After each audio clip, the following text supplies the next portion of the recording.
കേരളത്തിന്റെ കടം കുറഞ്ഞുകൊണ്ടിരിക്കുകയാണ് എന്ന് പറഞ്ഞാൽ നിങ്ങൾ സമ്മതിക്കൂ? ഞാൻ ചില കണക്കുകൾ പറയാം.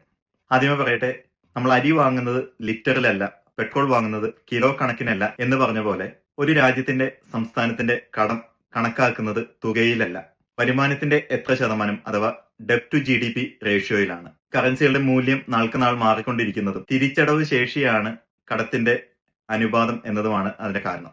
2006 VS സർക്കാർ അധികാരത്തിൽ വരുമ്പോൾ 30% കേരളത്തിന്റെ ഡെപ്റ്റ് ടു GDP. 2011 അത് 25% താണു. പിന്നീട് ഉമ്മൻചാണ്ടി സർക്കാരിന്റെ കാലത്ത് 2016 അത് 29% ഉയർന്നു.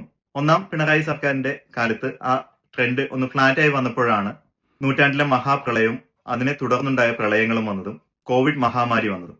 അങ്ങനെ ആ കാലത്ത് കേരളത്തിന്റെ കടം 39% കുതിച്ചുയർന്നു. എന്നാൽ ഇപ്പോൾ ആ കടം കുറഞ്ഞ് 34% എത്തി നിൽക്കുകയാണ്. അത് ഇനിയും കുറയാൻ തന്നെയാണ് സാധ്യത. തുകയിലും കടം നോക്കിയേ പറ്റൂ എന്നുള്ളവർക്ക് തുക കൂടെ പറയാം. 2001 കേരളത്തിന്റെ പൊതുകടം 25,000 കോടി രൂപയായിരുന്നു. കോൺഗ്രസ് സർക്കാരിന്റെ കാലത്ത് അത് 86% വർദ്ധിച്ച് 47,000 കോടി രൂപയായി. പിന്നീട് തോമസ് ഐസക് ധനകാര്യമന്ത്രിയായിരുന്ന കാലത്ത് ആ കടം 64% വർദ്ധിച്ച് 78,000 കോടി രൂപയും ഉമ്മൻചാണ്ടി സർക്കാരിന്റെ കാലത്ത് വീണ്ടും അത് ഇരട്ടിച്ച് 1,57,000 കോടി രൂപയുമായി. ഒന്നാം പിണറായി സർക്കാരിന്റെ കാലത്ത് നേരത്തെ പറഞ്ഞ പ്രളയവും കോവിഡും ഉണ്ടായിരുന്ന കാലത്ത് ആ കടം വീണ്ടും ഇരട്ടിയാവുകയും 3,08,000 കോടി രൂപയാവുകയും ചെയ്തു. എന്നാൽ രണ്ടാം പിണറായി സർക്കാരിന്റെ കാലത്ത് കടത്തിലുള്ള വർധന കേവലം 45%. നിലവിലെ കടം ഏകദേശം 4.5 ലക്ഷം കോടി രൂപയാണ്. ഏതൊരു 5 വർഷം എടുത്താലും ഏറ്റവും കുറഞ്ഞ കടവർധനയാണ് ഈ 5 വർഷം ഉണ്ടായിട്ടുള്ളത്. അതിന് കൂടെ ചേർത്ത് വായിക്കേണ്ട മറ്റൊരു കാര്യം, കേന്ദ്ര സർക്കാർ 3.25% കേരളത്തിന്റെ പദ്ധതി വിഹിതം 1.9% വെട്ടിക്കുറച്ചു. അതുമൂലം മാത്രം 33,000 കോടി രൂപയുടെ വരുമാന നഷ്ടം കേരളത്തിന് ഈ 5 വർഷം ഉണ്ടായിട്ടുണ്ട്. മറ്റ് പദ്ധതികളുടെ പണം തടഞ്ഞു വെച്ചതുകൂടെ കൂട്ടിച്ചേർത്താൽ അത് ഏകദേശം 60,000-70,000 കോടി രൂപയോളം വരും. അതുകൂടെ ചേർത്തിരുന്നെങ്കിൽ കേരളത്തിന്റെ കടം 30% താഴേക്ക് പോയേനെ. എങ്ങനെ കേരളത്തിന്റെ കടം കുറയ്ക്കാൻ സാധിച്ചു എന്ന് ചോദിച്ചാൽ അത് വരുമാനം കൂടിയതുകൊണ്ടാണ്.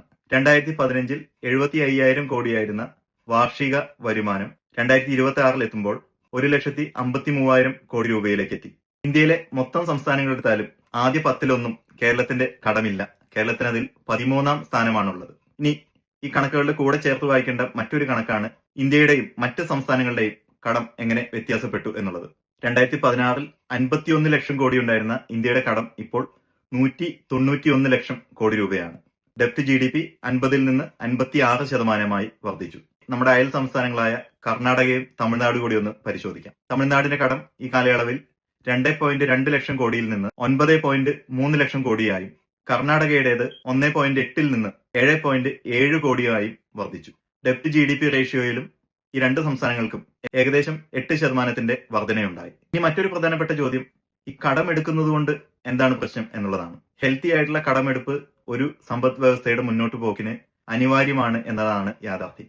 കടമെടുത്തില്ലെങ്കിൽ മറ്റ് സംസ്ഥാനങ്ങൾ കടമെടുത്ത് ഇൻഫ്രാസ്ട്രക്ചർ ഡെവലപ്മെന്റിൽ നിക്ഷേപിക്കുകയും കടമെടുക്കാത്ത സംസ്ഥാനം പിന്നോട്ട് പോവുകയും ചെയ്യും. മറ്റൊരു വസ്തുത, ലോൺ എടുത്ത് 25 വയസ്സിൽ ഒരു വീട് പണിത് പിന്നീടുള്ള 50-60 വർഷം ആ വീട്ടിൽ താമസിക്കുന്നതും 60-70 വയസ്സ് വരെ പണം സ്വരുക്കൂട്ടി വെച്ച് വീട് പണിത് 10-15 കൊല്ലം മാത്രം അതിൽ ജീവിക്കാൻ പറ്റുകയും ചെയ്യുന്നത് പോലെയാണ്. ഇന്ന് എടുക്കുന്ന കടം കൊണ്ടുണ്ടാകുന്ന സൗകര്യങ്ങൾ അനുഭവിക്കേണ്ടത് ഈ തലമുറയാണ്. അതല്ലാതെ ഈ തലമുറ പണിയെടുത്ത് കാശുണ്ടാക്കുക, അടുത്ത തലമുറയ്ക്ക് വേണ്ടി ആ പണം സർക്കാർ ചെലവഴിക്കുക എന്നത് ഒരു തരത്തിലും ന്യായവുമല്ല.